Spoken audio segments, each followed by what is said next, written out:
la troisième partie du retour du Seigneur Jésus-Christ sur la terre pour le règne de 1000 ans avec tous ses saints. Shalom, peuple de Dieu, que la grâce du Seigneur soit sur vous. Aujourd'hui, je vais vous partager la troisième partie du retour du Seigneur Jésus-Christ sur la terre. Écoutez-moi jusqu'à la fin afin de pouvoir comprendre beaucoup de choses du retour du Seigneur. La dernière fois, nous avons parlé c'est quoi le retour du Seigneur et nous avons vu aussi comment le retour du Seigneur se passera-t-il. Mais aujourd'hui, nous allons terminer avec les deux points qui restent. Les deux points qui sont que fera le Seigneur le jour de son retour sur terre et aussi pourquoi le Seigneur doit revenir sur la terre. Les deux points qui restent sont quelque chose de très important que nous les enfants de Dieu, nous devons savoir afin de pouvoir veiller sur notre vie et servir le Seigneur avec tremblement. Sans plus tarder, nous allons passer aux choses sérieuses. D'abord, ici jusqu'en 2030, le gouvernement mondial arrive. L'Antéchrist, que la Bible nous parle, vient. Et ici en 2030, ils sont en train de mettre toutes ces choses en place pour le faire asseoir afin de pouvoir gouverner le monde. Mais le Seigneur Jésus-Christ va venir enlever ses enfants dans cette grande tribulation. Donc soyons prêts. Je ne vous donne pas la date exacte de l'enlèvement, ni la date exacte de l'arrivée de l'Antéchrist, mais avec les prophéties bibliques, tout ce qui se passe en Europe et pour la reconstruction du troisième temple en Israël, ici jusqu'en 2030, ils vont mettre toutes ces choses en place. Donc si toutes ces choses seront mises en place, ça vous dit que le Seigneur peut venir à tout moment. Mais je ne vous donne pas la date exacte de la reconstruction du troisième temple, ni l'enlèvement de l'église, ni l'arrivée de l'Antéchrist. Mais ils ont déjà tout prévu. En 2030, ils ont mis quelque chose en place, on appelle l'agenda 2030, pour gouverner le monde, pour contrôler le monde, pour changer l'histoire du monde. Et ce qui arrive sera terrible. Et c'est quoi? Si ce n'est pas la grande tribulation. Donc mes frères et sœurs, toi qui m'écoutes, sois toujours éveillé, veille sur ta vie et revois ta vie. Si ta vie est dans bon état avec le Seigneur, pour ne pas rater l'enlèvement, parce que l'enlèvement viendra nous surprendre et personne ne saura le jour de l'enlèvement de l'église. Que Dieu vous bénisse. D'abord, que fera le Seigneur le jour de son retour sur terre? C'est quelque chose qui est très important que nous devons savoir. Lorsque le Seigneur va venir sur la terre, il va venir faire quoi? La Bible nous avertit que le Seigneur Jésus-Christ va revenir comme un lion.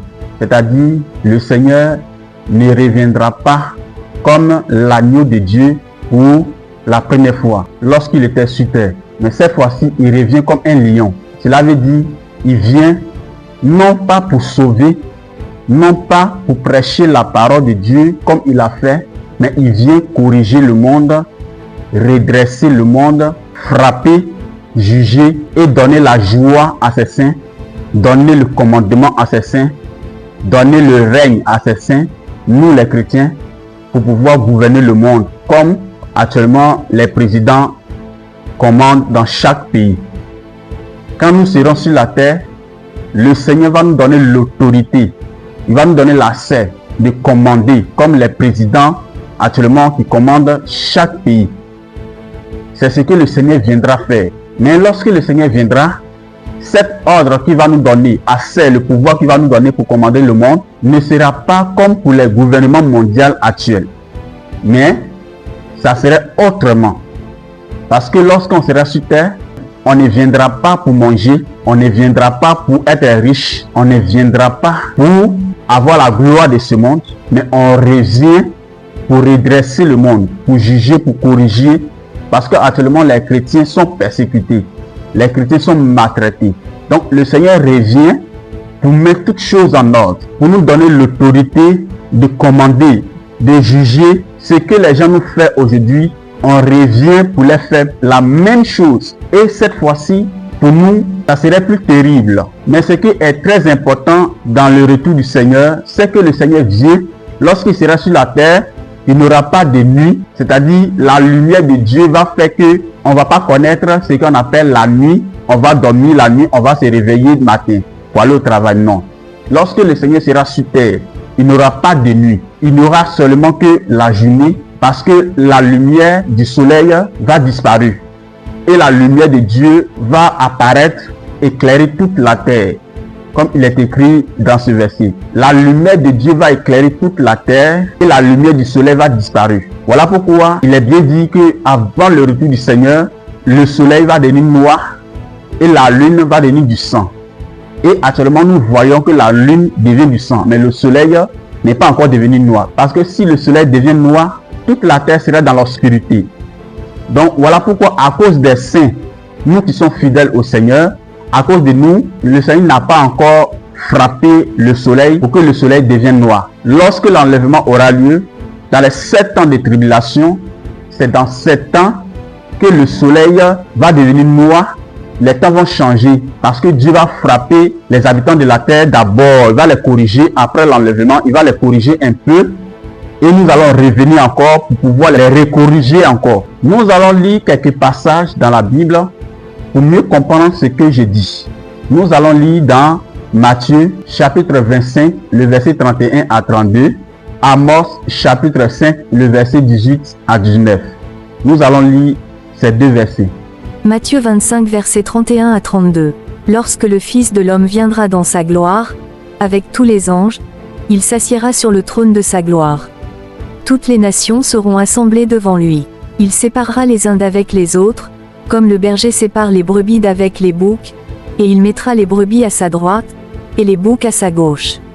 Alors le roi dira à ceux qui seront à sa droite, « Venez, vous qui êtes bénis de mon Père, prenez possession du royaume de la terre qui vous a été préparé dès la fondation du monde. » Amos 5 versets 18 à 19. Malheur à ceux qui désirent le jour de l'Éternel. Qu'attendez-vous du jour de l'Éternel? Il sera ténèbres et non lumière. Vous serez comme un homme qui fuit devant un lion et que rencontre un ours, qui gagne sa demeure, appuie sa main sur la muraille, et que mord un serpent. Ce sera un jour unique, connu de l'Éternel, et qui ne sera ni jour ni nuit, mais vers le soir la lumière paraîtra. Ce verset est bien clair. Lorsque le Seigneur sera là, il va séparer les uns avec les autres. C'est-à-dire, nous les chrétiens, il va nous séparer avec les gens de ce monde. On va plus se ressembler parce que désormais, nous serons des êtres spirituels. Le corps que le Seigneur va nous donner pour le règne de 1000 ans, ce n'est plus le corps que nous portons actuellement. Parce que notre corps va changer et nous aurons un corps glorieux, un corps transparent, un corps qui va traverser les murs. Nous allons avoir le corps du Seigneur, le corps des anges. Et lorsque le Seigneur sera là, il va nous séparer avec le monde. On ne va pas se mélanger. Et le monde fuira devant le Seigneur. Ils vont trembler devant lui comme s'ils sont arrêtés devant un lion. Lorsque le Seigneur sera là, sa lumière fera qu'il n'y aura pas de nuit. Vers le soir, la lumière apparaîtra. Voilà ce que le Seigneur viendra faire. Il ne viendra pas pour s'amuser avec le monde. Comme il a fait au commencement lorsqu'il était là, la manière il a dit, venez à moi, vous qui êtes fatigués et chargés. C'est dès maintenant que tu dois venir à Jésus pendant que tu es fatigué. Mais après ces temps de la grâce, les temps qui vont venir sera terrible. Il n'aura pas de pitié. Donc mes frères, c'est ce que le Seigneur viendra faire. Il viendra nous donner le règne, comme actuellement les autorités, les présidents règnent. Nous allons régner, gouverner. Mais ce qui est plus encore mystérieux, le monde ne pourra pas nous toucher. Parce que notre corps sera un corps transparent, ça va passer dans les murs. Et un saint peut être accompagné par 10 à 20 d'anges. Parce que tous les anges vont venir, vont descendre du ciel. Comme il est écrit dans Matthieu, tous ceux qui vont recevoir la marque de la bête dans la grande tribulation, nous viendrons les gouverner, nous viendrons les commander. Le Seigneur vient commander tous ceux qui vont recevoir la marque de la bête. Ce sont ces personnes qu'on viendra gouverner sur la terre avant le jugement dernier. Le Seigneur vient pour mettre toutes choses en ordre. Parce que la terre que nous vivons a été créée d'abord pour ceux qui craignent le Seigneur. Le Seigneur viendra nous donner le règne de la terre. Nous allons gouverner le monde. De deux, il vient non pas pour sourire avec le monde, mais pour corriger le monde. De trois, il vient séparer les uns avec les autres. C'est-à-dire, dans la grande tribulation, tous ceux qui ne vont pas avoir la marque de la bête, le Seigneur viendra les ressusciter. Et avec nous, les saints, qui seront montés, nous allons revenir avec eux pour pouvoir régner, commander ceux qui vont recevoir la marque de la bête. Parce que tous ceux qui vont recevoir la marque de la bête ne vont pas mourir un coup. Ils vont rester, ils verront le Seigneur venir et ils vont croire en lui. Mais pour eux, ça serait trop tard. Parce que déjà, ils ont déjà pris la marque de la bête. Mais nous allons venir les commander, les gouverner d'abord. Après ça, et nous allons passer au jugement dernier où Dieu va juger toute sa création. Tous ceux qui font le mal comme le bien, Dieu va les juger et récompenser ses saints. Et nous allons vivre éternité en éternité. Donc, mes frères et sœurs, c'est ce que le Seigneur viendra sur la terre pour faire. Il viendra faire beaucoup de choses que même je n'ai pas pu citer dans cette vidéo. Il viendra faire beaucoup de choses. Donc, mes frères, restez attachés au Seigneur, restez connectés à lui. C'est vrai que actuellement, c'est dur pour nous, les chrétiens, mais restons fidèles au Seigneur. Attachons-nous à Dieu, car le jour où il viendra, nous allons régner, nous allons gouverner le monde avec le Seigneur. Voici la quatrième chose que nous devons comprendre encore sur le retour du Seigneur. Pourquoi le Seigneur Jésus-Christ doit revenir sur la terre avec les anges et avec tous les saints? Pourquoi le Seigneur Jésus-Christ doit revenir sur la terre avec les anges et avec tous les saints? Le Seigneur Jésus-Christ revient avec les anges, avec tous les saints, pour rétablir la paix qui a été détruite par le diable depuis dans le jardin d'Éden. Et aussi tous les chrétiens qui ont été décapités, tués à cause de la parole de Dieu, et aussi tous les enfants qui ont été avortés par les parents qui n'ont pas pu vécu la vie sur la terre. Et aussi Dieu a réduit nos âges qui est devenu maintenant 120 ans. Donc de toutes ces choses, le Seigneur vient pour rétablir cette chose à nouveau pendant 1000 ans. Je répète, le Seigneur revient avec les anges, avec les saints, pour pouvoir rétablir d'abord la paix entre nous les chrétiens, de deux, pour pouvoir redonner la vie durable à ceux qui ont été persécutés à cause de la parole de Dieu, et tous les enfants qui ont été avortés par les parents, qui n'ont pas pu vécu la vie terrestre, et de ce que le Seigneur Dieu lui-même a réduit les années que nous devons avoir sur terre pour l'éternité. Parce que la vie que nous vivons actuellement est insuffisante. Parce que c'est pas ce que le Seigneur Dieu, l'Éternel, avait prévu que l'homme doit vivre pendant 120 ans. Non. Mais Dieu a créé la terre pour vivre éternellement. Lorsque nous lisons dans le livre de Genèse, il est dit, lorsque Adam et puis Ève ont péché, Dieu a enlevé l'arbre de vie qui était sur la terre, il a enlevé ça. Il a empêché Adam et puis Ève de manger afin de vivre éternellement. Et voilà pourquoi Dieu a arraché cet arbre de vie et il a emporté cela au ciel. Et c'est au ciel là-bas nous allons vivre éternité. Mais sur la terre, nous allons vivre pendant quelques temps pour gouverner le monde, que la Bible appelle 1000 ans d'abord. Quand les 1000 ans seront accomplis, nous allons quitter la terre et Dieu va détruire cette terre. Il va créer une nouvelle terre où nous allons habiter. Mais avant qu'on aille habiter dans cette nouvelle terre, il fallait que ce que Dieu avait prévu soit accompli. Et plusieurs se sont accomplis et il reste encore d'autres. Nous allons rapidement lire un verset dans le livre d'Ésaïe, chapitre 11, à partir du verset 6 à 8. Nous lisons. Ésaïe 11, versets 6 à 8. Le loup habitera avec l'agneau, et la panthère se couchera avec le chevreau, le veau, le lionceau, et le bétail qu'on engraisse, seront ensemble, et un petit enfant les conduira. La vache et l'ours auront un même pâturage, leurs petits un même gîte, et le lion, comme le bœuf, mangera de la paille. Le nourrisson s'ébattra sur l'antre de la vipère, et l'enfant sevré mettra sa main dans la caverne du basilic. Ce verset est bien clair. C'est à cause du péché qu'aujourd'hui les animaux se déchirent. Les lions mangent les animaux. Les panthères mangent les animaux.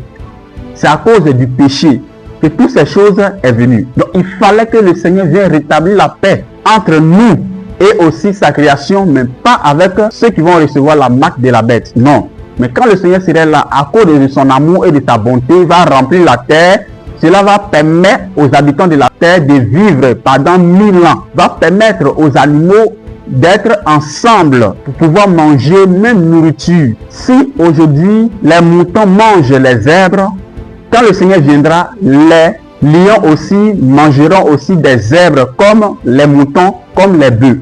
C'est ce qui est écrit dans ce verset. Parce que toute la terre sera remplie de la gloire et de la paix du Seigneur pour pouvoir mettre toutes choses en ordre. Parce que je prends d'abord des enfants qui ont été avortés par des parents criminels, par des docteurs criminels. Ces enfants vont revenir vivre la vie qu'ils n'ont pas pu vivre sur la terre. Ils vont venir vivre cette vie sur la terre. Et aussi des années que le Seigneur a réduit à cause du péché, les années que nous devons avoir sur la terre pour l'éternité, à cause du péché, c'est devenu 120 ans. Mais aujourd'hui, on n'atteint même pas 120 ans. On n'arrive même pas à 120 ans. On meurt. Tellement que le péché déborde. Donc il fallait que Jésus-Christ revienne pour pouvoir donner cette vie à ceux qui l'ont accepté et aussi pour éprouver ceux qui n'ont pas cru en lui, qui ont reçu la marque de la bête, pour leur montrer que c'est lui qui donne la vie, c'est lui qui est le maître de tout. Et en ce jour-là, ils vont croire en lui. Mais ça serait trop tard pour ceux qui vont prendre la marque de la bête. Ils vont régner effectivement pendant les 1000 ans. Ils vont se réjouir, ils vont adorer le Seigneur, ils vont croire qu'ils seront sauvés. Mais le jugement dernier, ils vont rendre compte à Dieu de ce qu'ils ont reçu la marque de la bête. Et c'est ça qui va les condamner pour aller en enfer, pour l'éternité en éternité. Donc mes frères, j'espère que vous comprenez un peu de ce que je dis. Voilà pourquoi le Seigneur doit revenir sur la terre. Il doit revenir pour pouvoir rétablir d'abord la paix et pour redonner les années que nous n'avons pas pu avoir à cause du péché. Les années durables, les jours durables. Comme je peux le dire, la vie durable que nous n'avons pas pu avoir à cause du péché, le Seigneur revient pour nous redonner, pour vivre pendant 1000 ans d'abord, pour vivre les années qui ont été réduites à cause du péché, et après nous allons passer au jugement dernier. Donc voilà pourquoi le Seigneur vient pour rétablir toutes choses. Donc mes frères et sœurs, soyons éveillés et veillons sur notre vie pour ne pas rater d'abord l'enlèvement de l'Église et aussi pour être sauvés pour le jugement dernier. Pour ne pas rater le ciel à cause des choses de la terre, à cause du monde, à cause du péché. Restons toujours attachés à Dieu.